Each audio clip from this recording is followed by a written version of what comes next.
High Chief Lucky Agazuma, Director General of the Edo State Migration Agency, has expressed gratitude to the International Organization for Migration (IOM) for their ongoing support, particularly in providing computers to aid operations.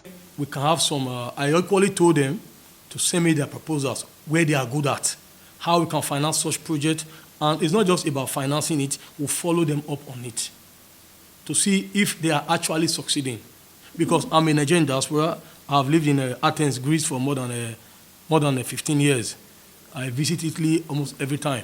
So I understand what we go through. Then also, I have reached out to IOM to suggest to them to disband all the vendors that they are using. Because in my little understanding, when I try to ask questions, they say most of the vendors, once it's time for them to be empowered, some of the vendors are good in hijacking the whole process. And the money that is meant for them ends up in the vendor's pocket. And as such, I have recommended if all the vendors can come here to register with us with the necessary documents so we can have their details. So if what we send to them is not getting to them, we now know how to hold their company accountable for it. Instead of them bringing in a vendor, let us have registered vendors with our agency. Because most of them can actually go back to their family and request them to be their vendor.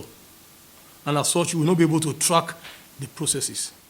Chief Agazuma stated this when the Chief of Mission for International Organization for Migration, Paola Pace, visited him in his office on Monday. Agazuma said he has been actively addressing the challenges of irregular migration, revealing that many deportees are new to return abroad. He noted that investigations indicate a significant number of individuals involved in trafficking and sex workers do not originate from Edo State, but rather from other states. Part of the programs we'll be doing, we'll be reaching out to communities. We don't want to lay ambush on anybody by arresting them. What are we doing?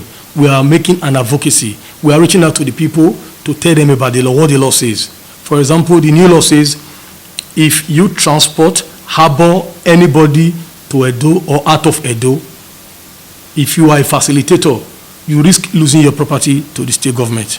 And as such, we can sell such properties and use the returns to reintegrate the traffic victim and pay the money to our trust fund. So we've reached out to many persons from many communities just to let them know that if they be doing it, right now Mr. Governor is not interested. All he said is he wants all Edo people to be in school and not to be trafficked out. Also, we equally send message to the voodooists, who they refer as native doctors, and the pastors too, who takes people's exoskeletal body, like the nails, the hair, to make an oath that it is a crime, and if they indulge in such, they risk 7 years imprisonment. So part of the law is what we have we've reached out with to them to enable them know that if they be doing it in this regime, the governor of Edo State, Senator Model, is not interested in such act.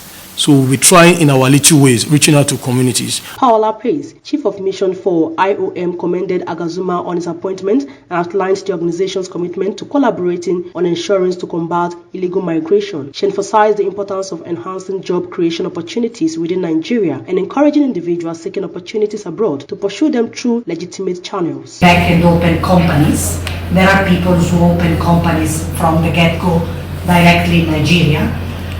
Some of these company owners are interested in investing in other states within Nigeria in order to create a job opportunity for the youth. So we organized as the United Nations, IOM was one of the organizers, together with the United Nations of Refugees, a conference in Lagos. There I met a lot of CEOs from different companies. They're working, for example, in waste management and other areas, agro-business and so on, would be interested to move, for example, their company partially to Edo states or other states in order to create jobs for the youth. So I see much more instead, because not everybody is an entrepreneur. So some of these youth might not be able to sustain their businesses. It's great that you want to provide them with registration, like we can support you with all that, but we will also need to look at other opportunity of job creation So employees, not only business ventures, because they might not be sustainable. I know that Nigerians are famous all over the world for their entrepreneurship, but again, not everybody is an entrepreneur. I've also been part of my family who lives abroad. Not everybody built a company. Some are employed by others. So I think that's also, this is something that we are looking as IOM. We launched a call some months back to ask the private sector to also apply to see how they could be sustained to move the part of their production line to states like Edo to create more jobs for the youth. So all this we can look into together. We are ready to work with you alongside the government, security agencies and civil society to ensure safe and regulated migration. Discussion on cases, how to deal with them and so on and so forth, to help you out more. Be it if they are stranded in Libya, we have offices in Libya, in Tunisia we have offices in Algeria and so on, so in Niger.